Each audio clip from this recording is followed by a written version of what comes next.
3/2015 வந்து மெடிக்கல் கோசம் சிவகுமார் கிட்ட போனேன். என்கிட்ட ராமச்சந்திர சீட்டு இருக்குது, உனக்கு வாங்கி தரணும்னு சொல்லிட்டு என்னை கூட்டாப்பிள்ளைங்க. போய் 45 லட்சம் அவர் எங்கள் வீட்டில் வந்து அவரே வாங்கிக்கினார். 10 லட்சம் டிடி எடுக்க சொன்னார், ராமச்சந்திர பேரில் எடுத்தேன். 45 லட்சம் வீட்டிலே வந்து பேங்க் யாரோ 2 பேரை கூட்டம் வந்தார் சேலத்துலேருந்து. வீட்டிலே பேக்கோட வாங்கிக்கினார். வாங்கினா இங்கே நீ போய் விட்டுட்டு வான்னு சொல்லிட்டாரு. போய் விட்டுட்டு வாங்கலாம். கூட இருந்து காரில் ஸ்கார்பியோவில் எங்கள் ஊர் தலைவரை கூட்டும் போய் அங்கே போய் ஒரு மார்க்கெட்டில் கொடுக்குறோம்.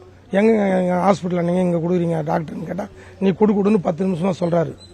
அப்புறமா நாங்கள் அந்த வீடியோ எடுத்து கொடுக்க சொல்ல அந்த வீடியோ எடுத்து கொடுக்குறோம். கொடுத்துட்டு வர அங்கேருந்து திருப்பி அவர் இங்கே வராரு திண்டிவனமே. உனக்கு என்ன போஸ்ட் ஒன்று எம்எல்ஏ இது ஒன்று சொல்லு, இந்த சிவகுமார் 10 நாள் வாங்கி தர. 10 நாள் சென்று கேட்டால் தோ தரேன் அதோ தரேன் தரல. மறுபடியும் போய் காசு கேட்டதுக்கு வெயிட் பண்ணி இரு தரேன்னு வெயிட் பண்ணி என் மேரில் கொடுக்காத, அந்த சேல் தரேன் வாங்கினாங்களா அவங்க மேரில் கொடு அப்படின்னு சொல்லி இவர் கொடுக்க சொல்ல. பணம் தரேன் என்ன வெயிட் பண்ண சொல்லிட்டாரு. மறுபடியும் கொடுக்கல. அங்கே எஸ்பி கிட்ட லட்சுமி மேடம் ஒருத்தர் எஸ்பி இருந்தாங்க சேலத்தில், அவங்ககிட்ட கொடுத்தோம். இவர் போய் நம்மள இது பண்ணி சொல்லி இது வரையும் காசை கொடுக்கலைங்க. இவர் ஃபைனான்ஸு எங்கள் ஏரியாவில் 2-3 கோடி கொடுத்துட்டாரு.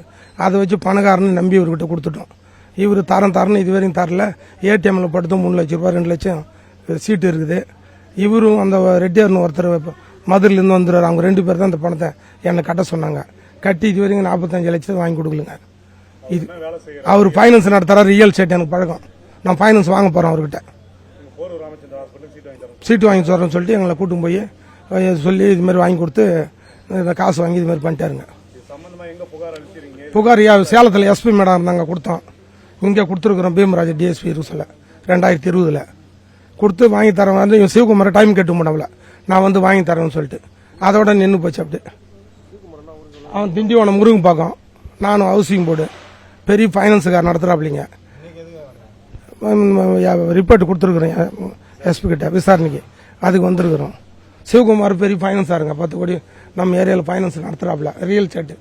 அதை பணக்காரன் சொல்லி நம்பி நம்மள இது மாதிரி ஏமாத்திட்டாப்புல. வீட்டிலே பேக் வாங்கிக்கலாம் 45 லட்சம் வாங்கின கூட போய் விட்டு வந்தாப்புல.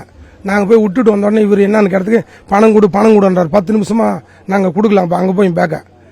அப்புறமா கேட்டோடனே நீ கொடுத்துட்டீங்க வந்துட்டோம். சீட்டு வாங்கி தரேன்னு சொல்லி இப்படியா சொல்லி 10 நாள் ஆச்சு, 1 மாதம் 2 மாதம் ஆச்சு. 43 லட்சம் கையில் கொடுத்தா 2 லட்சம் ஏடிஎம்ல போட்டோம். இந்த போட்டது ரசீது இருக்குது. இவன் தான் சிவகுமார் கிட்ட நான் 13 லட்சம் ஃபைனான்ஸ் வாங்கினேன். என் பத்திரம் செக் அவங்ககிட்ட இருக்குது. இந்த வாங்கி தரேன், இந்த கொடுக்குறேன், இப்படியே கொடுக்குறேன், இப்படியே தான் தள்ளின்னு வரப்பல. இங்கேயே 2020 பீமராஜ் டிஎஸ்பி சொல்ல கொடுத்துருக்குறோம். நான் வாங்கி தரேன்னு டைம் கேட்டு போனப்பல. அப்போ வடநாட்டில் ஒரு போலீஸ் சுட்டுறான்னு சொல்லிட்டு பீமராஜ் டிஎஸ்பி வடநாட்டுக்கு அனுப்பிச்சிட்டாங்க. அப்படியே நின்று போச்சுங்க. அதுலேருந்து தரேன்னு எங்கே போனாலும் காசு அடிச்சிடறாப்புல. நம்மளால வாங்க முடியல. நான் வீட்டை போய் எண்ணெய் ஊற்றி கொளுத்திக்கணும், அவங்க வீட்டில் போய் கத்தனேன். உடனே போலீஸுக்கு பணம் கொடுத்து அங்கேயும் எங்களை ஆய கட்டாப்புல. நாங்கள் இது வரைக்கும் கேட்டு 30 தாங்க வந்திருக்கிறோங்க. ரிப்போர்ட் கொடுத்துருக்கோம். என் பேர் தேவராஜ். மானம் எதுவும் படிக்கல, இந்த விவசாயம் தான் பார்க்குறாப்புல. என் கோரிக்கை தான் என் பணம் வாங்கி கொடுக்கணும் ஐயா. அவன் பெரிய பணக்காரன் சிவகுமார், ஃபைனான்ஸு ரியல் எஸ்டேட்டு. திண்டிவனத்தில் யார் கேட்டாலும் சொல்லுவாங்க சிவகுமார் முருகன் பார்க்கணும், தெரியாத ஆளே கிடையாது. பெரிய ஃபைனான்ஸார் ரியல் எஸ்டேட்.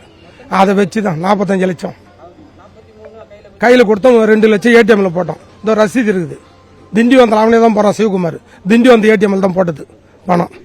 போட்டுட்டு உனக்கு சீட்டு வாங்கி தரேன், நீ வீட்டுக்கு பண்ணிட்டாப்ல. இப்படியா சொல்லி அங்கே போனாலும் பணத்தை அடிக்கிறாப்ல. பணம் வாங்கி